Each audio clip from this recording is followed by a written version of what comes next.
आज लोग मानते हैं कि मुकेश सहनी मल्ला जाति जो है वो बिहार में विधायक भी बना सकता है। ये आज हमने पहचान बनाया है। बिहार में हर किसी के लिए मैं एक नेता हूँ। क्या दरभंगा जिला है, इसके लिए मैं नेता नहीं हूँ, आपका भाई और आपका बेटा हूँ। कल तक निषाद को कोई जानता नहीं था, पहचानता नहीं था। सिर्फ आपकी पहचान यही था कि चुनाव के समय में ये निषाद मल्ला का टोली है। आज निषाद समाज का ये दिन नहीं होता, आज निषाद समाज का भविष्य जो है इससे बेहतर होता साथियों, इससे बेहतर होता। अब पिछले 12 सालों में हमने बिहार में निषाद का परिभाषा हमने बदलने का काम। मुकेश सहनी से हाथ मिलाओगे, इनसे गठबंधन करोगे तो चुनाव में जीत का फायदा होगा, जीत का फायदा होगा। ये हमने परिवर्तन लाया है।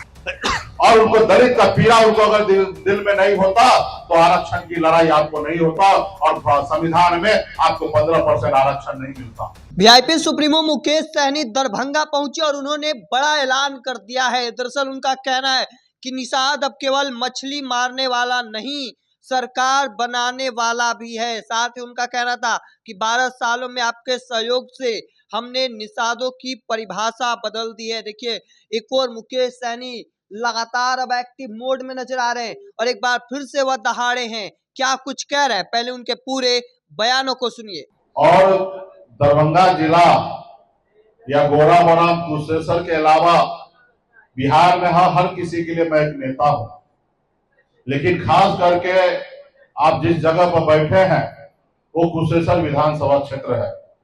और ये कुशेश्वर विधानसभा क्षेत्र हो या गोराबोराम हो या दरभंगा जिला है, इसके लिए मैं नेता नहीं हूं, आपका भाई और आपका बेटा हूं, आपका साथी हूं।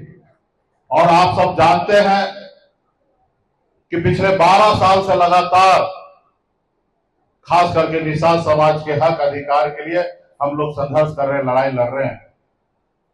आजादी के 77 साल बीत गया।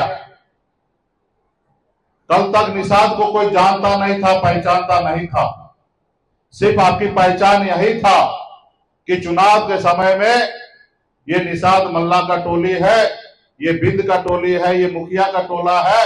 यहाँ पे जाओ, 500,000 रुपया दे दो और एक दारू का बोतल दे दो, यहां से वोट मिल जाएगा। सिर्फ आपका यही पहचान था। दूसरा पहचान था कि आप मछली मारने वाले हैं। लेकिन आप लोगों ने हमारे हाथ को मजबूत किया। आपने कहा सन्नत मल्ला आप आगे बढ़ो, हम आपके साथ हैं। अब पिछले 12 सालों में हमने बिहार में निषाद का परिभाषा हमने बदलने का काम किया साथियों, निषाद का परिभाषा बदलने का काम किया है। आज लोग सिर्फ मछली मारने वाला नहीं मानते हैं, आज लोग मानते हैं कि मुकेश सहनी मल्ला जाति जो है वो बिहार में विधायक भी बना सकता है। ये आज हमने पहचान बनाया है। हमने 2020 में बिहार में मुख्यमंत्री हमने बनाया है। आज बिहार में लोग ये नहीं कहता है कि मुकेश सहनी के जात के लोग 500,000 रुपया में वोट में बिकने वाला है या दारू में बिकने वाला है।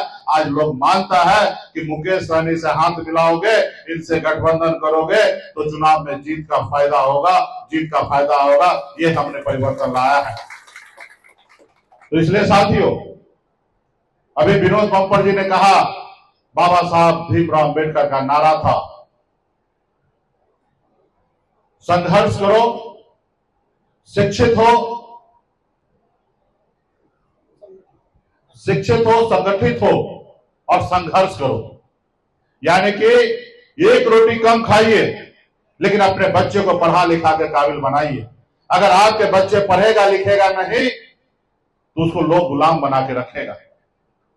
और जब संगठित हो जाइएगा तो कोई दुनिया का ताकत नहीं है कि आप पे ऊपर आंख दिखाएगा, क्योंकि वो डरेंगे, क्योंकि आप संगठित हैं।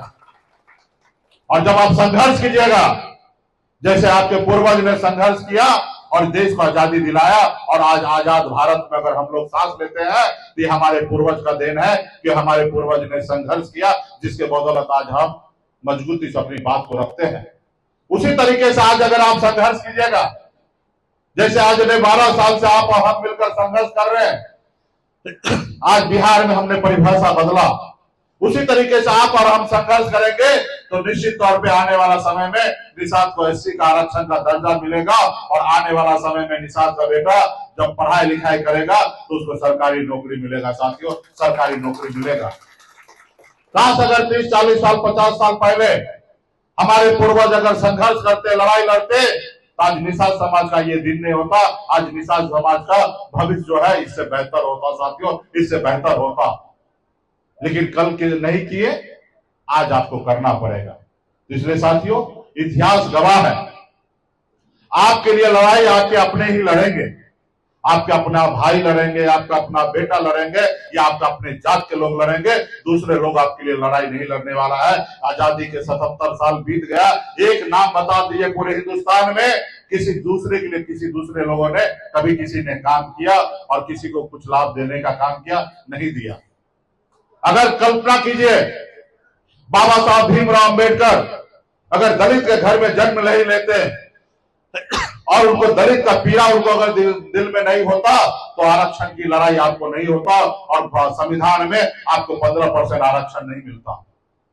क्योंकि वो दलित के बेटा थे और उनको मालूम था कि हमारे साथ किस तरीके से भेदभाव हो रहा है, हमको कुर्सी पर बैठने का मौका नहीं मिलता, लोग हमारे हाथ से एक गिलास पानी नहीं पीते, और वो सोच रखकर आपके लिए लड़ाई लड़े और आपको आरक्षण दिलाए। आज अगर हमारे समाज में अगर पासवान भाई, अगर हमारा राम भाई, अगर हमारा सदा भाई अगर कहीं पे सरकारी नौकरी में है, अगर सर उठाने लायक है, तो ये बाबा साहब भीमराव अंबेडकर का देन है साथियों, बाबा साहब भीमराव अंबेडकर का देन है।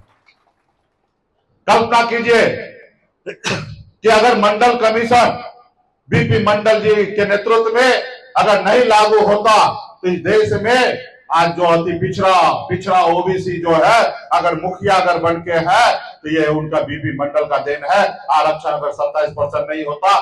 भले ही मैं कहीं के लिए नेता हूं, लेकिन यहाँ का मैं बेटा हूं। देखिए, मुकेश सहनी आपका साथी हूं कहते नजर आ रहे हैं, और साथ ही साथ उनका कहना है कि बिहार में निषाद के कल्याण के लिए पिछले 12 सालों से संघर्ष कर रहा हूं, लड़ाई लड़ रहा हूं।